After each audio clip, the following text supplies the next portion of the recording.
ये जरूरी नहीं कि हर रोज मंदिर जाने से इंसान धार्मिक बन जाए। ये जरूरी नहीं कि हर रोज मंदिर जाने से इंसान धार्मिक बन जाए, लेकिन कर्म और धर्म ऐसे होने चाहिए कि इंसान जहां भी जाए वहां मंदिर बन जाए। धर्म और कर्म ऐसे होना चाहिए कि इंसान जहां भी जाए वहां मंदिर बन जाए। मंदिर जाने से इंसान धार्मिक बनते हैं, सही बात है, लेकिन कुछ लोग ऐसे भी होते हैं कि रोज रोज मंदिर जाते हैं लेकिन धार्मिकता जरा भी नहीं आती। और कुछ लोग ऐसे होते हैं कि अक्सर मंदिर नहीं जा पाते हैं, लेकिन जहां वो जाते हैं वहीं लोग धर्ममय हो जाते हैं, वहीं मंगलमय हो जाते हैं। महादेवी पार्वती ने शिव शंकर को कहा, दुनिया में आपके तो बहुत भक्त हैं, लाखों करोड़ों भक्त हैं आपके, और ऐसे करोड़ों करोड़ों धर्मात्मा हैं, करोड़ों लोग हैं, सारा संसार धर्ममय हो रहा है। देवी तुम्हारा भ्रम है कि सब लोग धार्मिक हैं और सब हमारे भक्त हैं। आप ऐसे कैसे कह सकते हैं?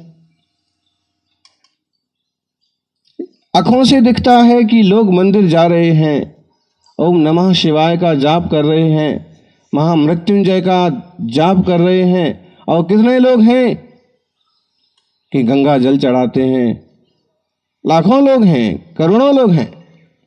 शिव जी ने कहा, भ्रम में मत पड़ो, जितने सारे लोग दिख रहे हैं वो सब के सब धार्मिक नहीं हैं, सबके सब हृदय से हमारे भक्त नहीं हैं।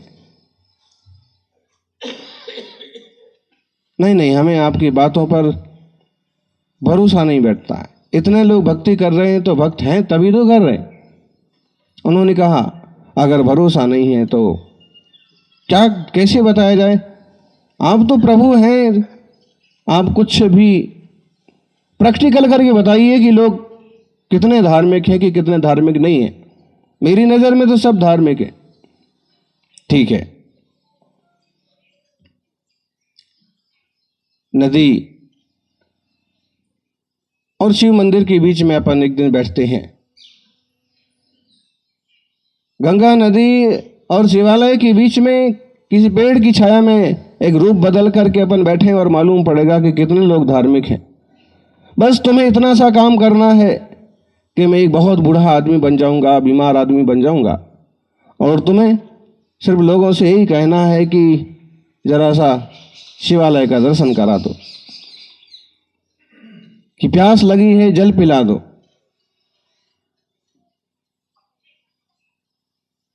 योजना के अनुसार जिस दिन बहुत लोगों की भीड़ आना थी, उसी दिन पेड़ के नीचे जाके बैठ गए।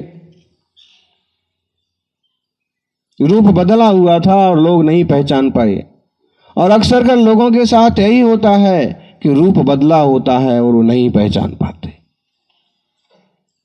किस रूप में प्रभु आएगा, किस रूप में प्रभु मिल जाएगा। इसलिए तो कहा है कि जानवर का भी अपमान नहीं करना चाहिए, इंसान तो बहुत बड़ी चीज है। और महावीर प्रभु तो ये कहते हैं कि हर जीव आत्मा होनहार भगवान है, तुम किसी को दुख और कष्ट कैसे दे सकते हो?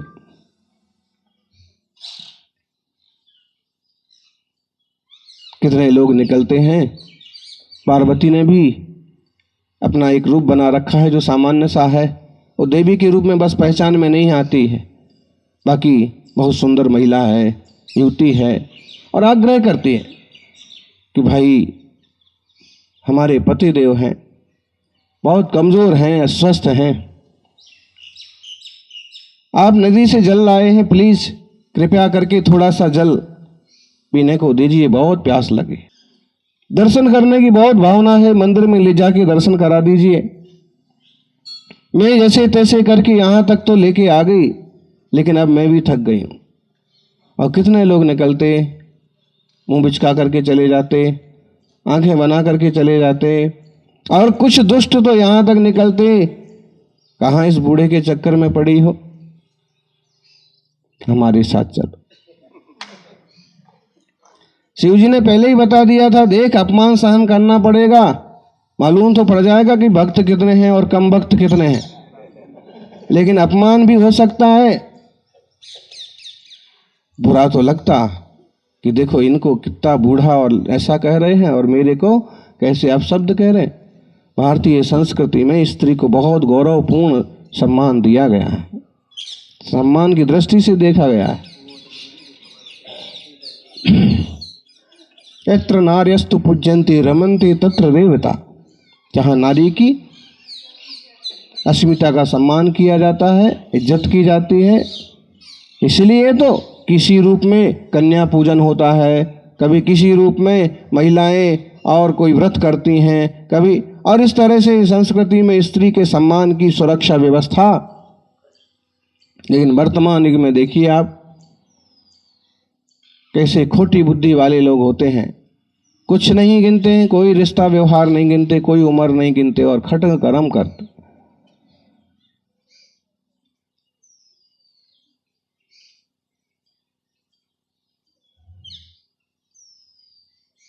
कितने लोग आए, बड़े बड़े छापा वाले आए, बड़े बड़े नामधारी आए, लेकिन किसी ने भी हाथ पकड़ के कि उठा करके मंदिर के भी दर्शन नहीं कराए, और यहाँ तक बोल दिया कि पानी तो मैं पीने के लिए लाया हूँ, आधे किलोमीटर दूर गंगा से पानी ला रहा हूँ, तुम्हारे पीने को ला रहा हूँ, मैं तो जा करके महादेव पर चढ़ाऊंगा।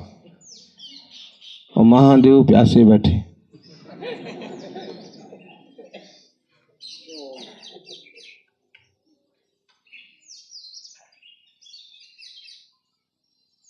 दोपहर हो गई, सूरज आसमान में चढ़ गया, लेकिन कोई पानी पिलाने को भी तैयार नहीं और कोई मंदिर ले जाने को भी तैयार नहीं। कौन ढोएगा इनका वजन? इतना शौक था तो 2 आदमी साथ में लेके आते हैं।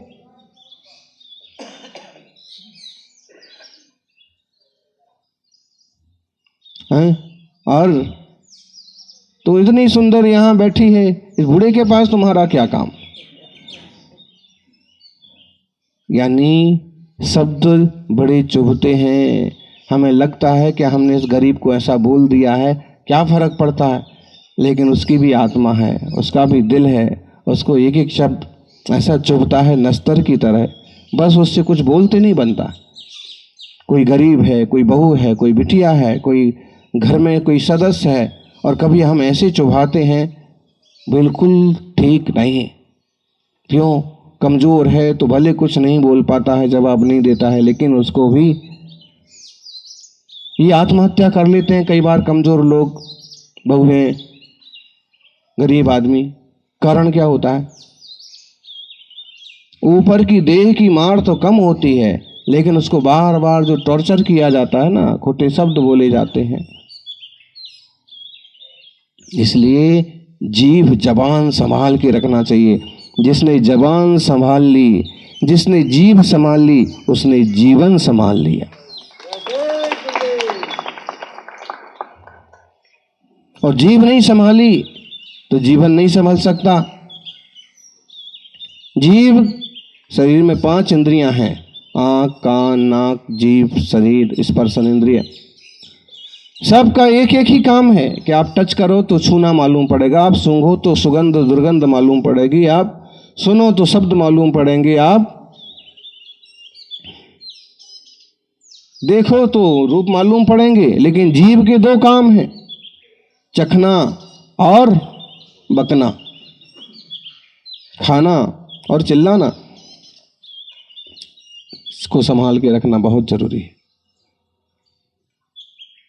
चल दिए, दोपहर को सूरज आसमान में चढ़ गया। उसने बहुत आग्रह किया कि भाई अब तो कोई हेल्प करो, सहायता करो, इतनी धूप में बैठा भी नहीं जाता, पेड़ की छाया भी छोटी हो गई है। फिर भी तभी कोई एक युवक आया, भद्र, शांत, सरल, और उसने कहा कि माते, हम आपकी सहायता करते हैं। ये जो हमारा जल है, जो मैं अभी गंगा से लाया हूँ, दूर है, लेकिन मेरा पुण्य होगा कि आप इस जल को स्वीकार कर लें। जल स्वीकार कर लिया, प्यास बहुत है, पानी बहुत जल्दी पी गए। देवी ने कहा भी कि भाई तुम यहाँ पानी दे दोगे तो शिवालय पर क्या चढ़ाओगे, शिव पर क्या चढ़ाओगे। उसने कहा कि मैं समझूंगा कि मैंने शिव जी को ही अर्पण कर दिया, क्योंकि भगवान भावना का भूखा होता है, भोजन का और पकवानों का भूखा नहीं होता।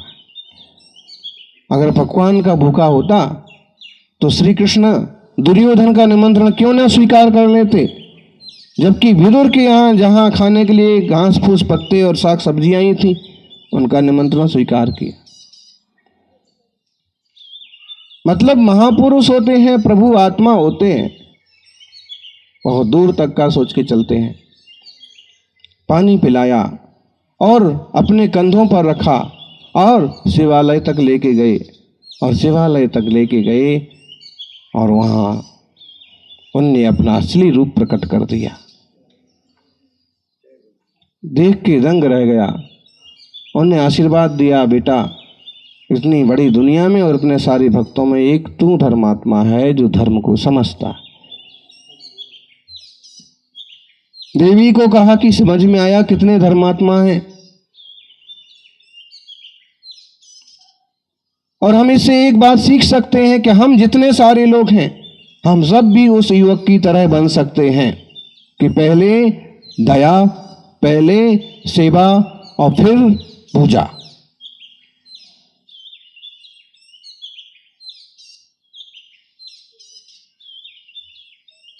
धर्म कह दे किसे, धर्म करते बहुत लोग हैं, और हम समझते हैं कि मंदिर जी जाना, प्रभु को अर्पित करना, ये तो बाह्य रूप है।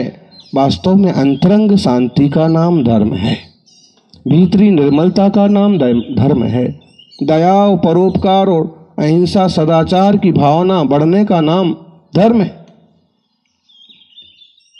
शिव शंकर, आदिनाथ, आदि विधाता, आदि देव, महादेव, प्रजापति, बहुत सारे नाम हैं और बहुत प्राचीन नाम है।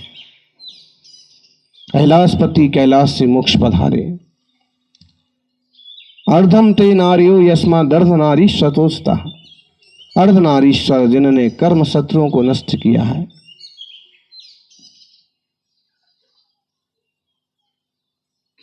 त्रिशूल प्रतीक है रत्नत्रय का कि सम्यक दर्शन ज्ञान के बल पर हम जन्म जरा मृत्यु रूपी राक्षसों को खत्म कर सकते।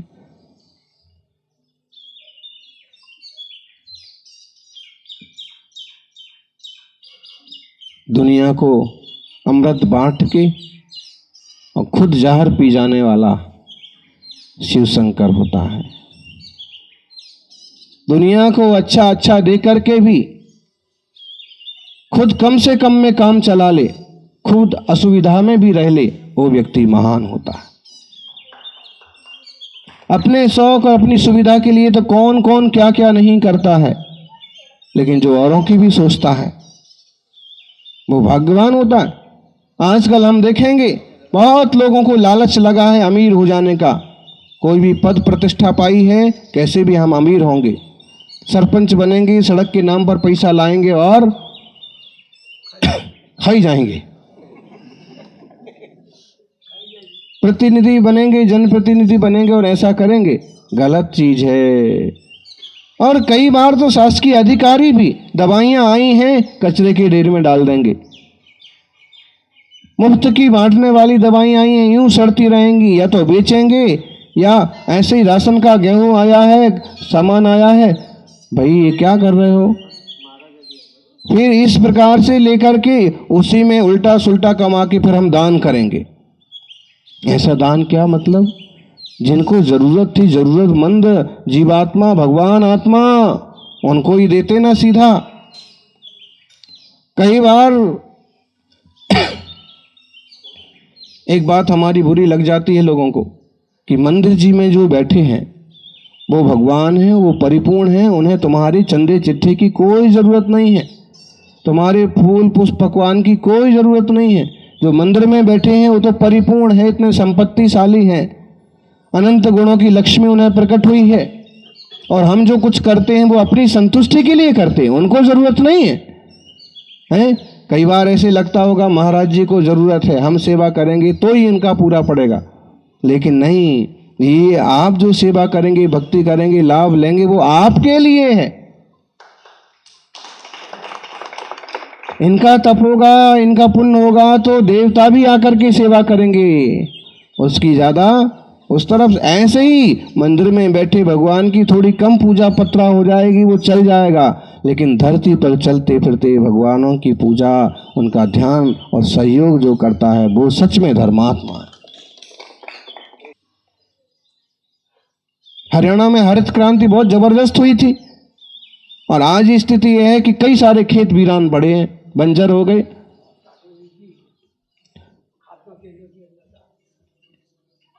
तो रासायनिक खाद, इन सब चीज़ों से थोड़ा बचने की कोशिश करो, उपयोग करना उतना करना, लेकिन जो एक सात्विक, एक प्राचीन पद्धतियों से जो खेती होती है वो ज़्यादा महत्वपूर्ण है। ऐसे ही पशु पंछियों का पालन करना है, गाय भैंस का पालन करना, जिनकी भरोसे अपना जीवन और खेत चलता है। कभी भी जानवरों को गलत हाथों में नहीं बेचना चाहिए, नहीं देना चाहिए। दूध नहीं दें तो खेत पर बंधे रहें, खाली खेत में घूमते रहें, लेकिन गलत लोगों के हाथ में नहीं बेचना कि वो कसाई खाने चला जाए, उसका कत्ल हो जाए। तो बड़ा अपना समझ लीजिए अन्याय हो गया, कृतज्ञता हो गई कि जिसने हमें इतना साथ दिया और हम उसके साथ ऐसा करें। तो 1000 10,000 के चक्कर में नहीं करना। क्यों? क्योंकि अभी ये भी चल रहा है कि गाय जितना घास खाती है, जानवर जितना घास खाएगा उतना गोबर तो देगा, और तुम्हारी उसको खिलाने की कीमत गोबर से वसूल हो जाएगी। अभी गोबर से कागज़ का निर्माण होने वाला, अभी गोबर से खाद तो बनता ही है सीधा। जितना का बाजार से खाद खरीदते हो उससे अच्छा ही घर का हो गया, उतना ही रुपए का हो गया। इसलिए जानवरों के साथ भी कभी बेईमानी नहीं। सरल है, भोले जीव हैं, परमात्मा का अंश हैं। तो बस ये थोड़ी सी बातें आपको कहीं कि मंदिर भी जाएं, प्रभु की आराधना भी करें और क्षण भर को बैठ करके साथ में चिंतन भी करें, और जीवन में सात्विकता, सरलता, परोपकार की भावना बनी रहे, साधु संतों के सम्मान की भावना बनी रहे। यही मंगल प्रार्थना। जय बोलिए अनंत सिद्ध भगवंतों की जय।